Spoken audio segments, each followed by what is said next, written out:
Epigenetics is a very real thing. Like the research is really like kind of taken off in the last, I would say, 10 to 15 years or whatever. And they're showing now, even through epigenetics, that your childhood traumas or your grandparents' childhood traumas or whatever can imprint on you through your DNA through when, like, you know, you were being made and your mom. And then that can stick with you and impact your thought patterns, your behavior, your self-beliefs, your internal dialogue, all these things that like impact us. Let's talk about something that I'm not biased on. Elon Musk. What? That was a joke? It's a joke. Okay, good. I'm a little biased. I missed that one. There's actually, I wrote this lady yesterday on TikTok because she is I'm into like mediums and psychics and all the things and like people that like do horoscopes and stuff. Oh, that's something else that I wanted to bring on the podcast. So there is this guy, real quick, sidebar. There's this guy on TikTok that does horoscope stuff, but he does it about relationships. And he broke down all the sign compatibility, like a Pisces with a Scorpio, and they're like fiery couples that are fighting all the time. And he broke them all down into like categories for every single combination of horoscope sign. And do you know what category we fell into? I'm a Pisces. He's a Capricorn. I don't, but I have a feeling you're going to tell me. I am going to tell you. Okay. Pisces and Capricorns fall into the category of couples who are best friends. Oh. Give it to me. Give some. Give it to me. I feel like I would be like a little bit friendlier, like if like a little nicer of a best friend. You know what I mean? Like, don't you feel like you'd be like nicer to your best friend? What? Like, don't you like feel like that you would be nicer if I was your best friend? Like, you'd be like nicer to me, or like a best friend, you'd be nicer to that. You're best missing friend? a lot of context right now that we can't talk about. So okay, I know. Let's retract your statement because we're missing a lot of context here that can't be shared. Okay, I just was curious. But yeah, I mean, I think you are my best friend for sure. I thought I was like skimming the list and I was like, God, I hope we don't fall into the always fighting category, you know. And I'm like searching, and it's like Pisces and Scorpio, which is me and my son Leo, and I'm like, yeah, that's like we're both like fiery ass, like together. You guys are never fighting though. Well, that's because I see myself in him so much, so I give him a pass because I'm like, oh, you're just misunderstood, like, so I understand you, kind of thing. But I would love that pass. Yeah, Leo's the only one. It's kind of bizarre that he's the only one that gets that pass. Like, that boy is fiery for no fucking, just like you. Fiery for no reason other than that's just the way you are. I know, but this is me overcompensating for not getting what I felt I needed as a child. Like, I felt I was so misunderstood and I was trying to be shoved into this box that like I just didn't fit in. But it was like where I should be, so I have to go. So with Leo, he is so much like me that I try to just fully accept him for like who he is and like what he is. And if he wants to like, get mad and smash his iPad on the floor, I just like, okay, I'll fix it later. I mean, I don't really do that, but like, I just feel like I do give him a lot of passes because I want him to be authentically him, about like the Britney Spears thing. Like, Leo marches to the beat of his own fucking drum. Who am I to change that? That boy is going to be a very strong leader one day, just like I grew up to be. And I feel like I was shamed for it growing up, and I refuse to shame my child for going against the grain. He is a leader. He doesn't really care if he does something different than someone else. If he doesn't want to do something, he's going to tell you to fuck off. Yeah, but it's interesting, though, because you said absence of this thing that I'm going to give my child, he's going to become something that I have become, which is, I think, is well, no. I mean, I'm just saying, like, studies show that like unruly children who are very strong-willed and question authority and rules and whatever typically are not shown to grow up to be criminals or problematic or whatever. They're actually grow up to be criminals. No, I just read this research last week. I posted about it. Yeah, I have to look at it. Yeah, it actually shows that they typically grow up to be very productive members of society that usually become entrepreneurs or some sort of like self-employed person. Because no one's going to hire them.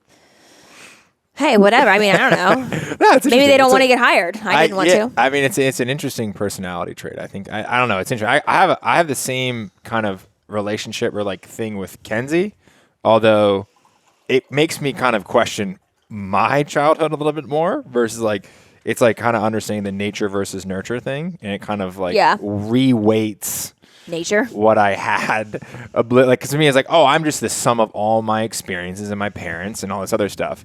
But Kenzie has none of my experiences, not my parents, and he shows a lot of similar and or better qualities than I have at 34. Yeah. So I'm like, wait a second, like how Well, does this thing work here? epigenetics is a very real thing. Like the research has really like kind of taken off in the last, I would say 10 to 15 years or whatever. And they're showing now, even through epigenetics, that your childhood traumas or your grandparents' childhood traumas or whatever can imprint on you through your DNA, through when, like, you know, you were being made and your mom. And then that can stick with you and impact your thought patterns, your behavior, your self-beliefs, your internal dialogue, all these things that like impact us. So it is interesting because Kenzie is so much like Max and Leo is so much like me.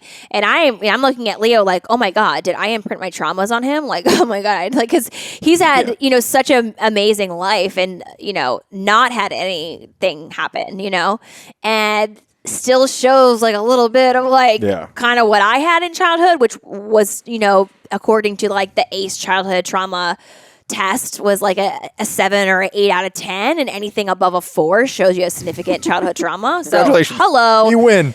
And I'm like, oh my God, did I imprint that on Leo? Like, fuck, you know? And then I look at like Kenzie, and it's interesting because I see so much of myself in Leo, and I basically give him a huge pass on a lot of things because I feel like he doesn't have to explain himself for me to understand him because I already know. Like, I already know he didn't mean to be mean. He's actually sad underneath of that because he's feeling insecure about X. So, like, I don't need to have that connection with him to, like, understand his behavior because I already know it. Kenzie and Max have, like, a different dynamic because, you know, you're much harder on Kenzie than you are on Leo. Like, your expectation from Kenzie is high, much higher than it is for Leo. And I feel like that's because you see so much of yourself in Kenzie that like the bar is like leveled up, you know, like because you know what to expect from yourself and you know what you expect from yourself. And then therefore you do it to Kenzie, where I have to like kind of step in sometimes and be like, wait a second, like that's not really fair for you to like expect him to like understand that or to intuitively know that that's what you meant or like whatever. So I do find that interesting. I think that because you see so much of yourself in him, that you treat him slightly different because of that. Yeah. I think, which is not necessarily a bad thing. No, it's just an observation. Well, yeah, no, I don't think it's a bad thing, and I think it makes sense to treat other people differently. Like, I think, you know, it's interesting because you have the idea of like concept of like fairness or something, and it's like, yeah, no, it's kind of a myth, I think, in terms of like equality.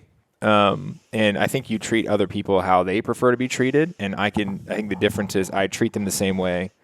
I say I started out treating them the same way, but they respond very differently. Like Leo responds very differently than what Kenzie would to the same information, same delivery, same everything. No, I agree. So I think you adapt your approach. I've adapted my approach heavily with Leonardo. Yeah, and I think that you need to do that with everyone. Like, I mean, even with people that like work for me, like I know like some people I have to handle a little more gently and some people I can just get straight to the fucking point. And I mean, same thing, like I think like growing up, like my mom always bragged like it was some fucking accomplishment that she treated all of her girls the same. Everyone got the same, which one wasn't fucking true, Mom. You're full of shit. And 2, even if you did try to do that, that's not the right approach because you have 3 different personalities, 3 different birth orders, different dads involved, different situations, different traumas, different talents, different everything. And you're treating them exactly all the same. Like, that's something to be proud of, in my opinion. I think that you actually need to connect with your child enough and have a secure enough bond with your child to know what makes your child tick and to know what like can help influence and guide your child and teach your child. And children learn differently. Mm-hmm. And in my opinion, you do have to treat them differently based off of their needs, based off of their connections, based off of the situations and like experiences that happen to them, which are going to be different from child to child. So I don't really buy into that. Like you need to like parent them all the same. I think actually you need to parent your children slightly differently based off of that individual child. Yeah, I think it's a logical fallacy. I think that many generations of parents have done that. And I think it's for me, I look at that and I understand that makes sense on the whole, but if you look out in nature and just anything that we operate in, the idea of fairness and equality doesn't exist. So when you go into something with the idea this is going to be fair and equal, you are going to be wrong Yeah. most of the time. Yeah. And it's hard to say like it's a recipe for like treating people poorly or like, you know what I mean? Like there's a standard that we agree upon as a society, I think. That, Yeah, like, how we treat each other. And, you know, that's obviously, you know, there's a lot of great literature that Steven Pinker writes about the long decline of violence that, you know, it's kind of how we got here. So I think on one side, we're kind of running out of things to like complain about. Yeah. I mean, that's actually a really interesting point because like there's just so much like fear porn everywhere that like we think that California's more dangerous than ever. And like so it's becoming this like crazy thing where like there's a smash and grab over. It's like, wait, but if you look at like across the span of time, like these big crimes that are happening, it's actually gotten much safer. Yep. But the news doesn't want to tell you that because, well, that's not going to get your motor running.